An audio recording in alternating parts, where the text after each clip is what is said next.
হ্যাঁ, আমি ছেলে মানুষ। জীবন যখন সব দরজা বন্ধ করে দেয়, আমি তখন জানালার ধুলো মুছে দেখি আকাশ এখনো নীল আছে কিনা।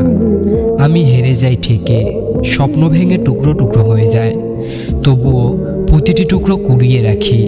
ভাবি হয়তো কখনো একটা নতুন ঘড়ি হবে। মানুষ যখন মুখ ফিরিয়ে নেয়, আমি আয়নার সামনে দাঁড়িয়ে হাসি দেই, নিজেকে বলি, দেখেছো, তুমি এখনো হাসতে পারো।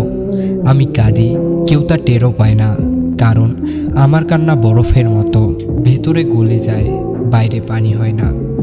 আমি ছেলে মানুষ, তাই হয়তো আজও বিশ্বাস করি একটা ছোট্ট ভালোবাসা একটা পুরো ভাঙা মনকে জোড়া লাগাতে পারে।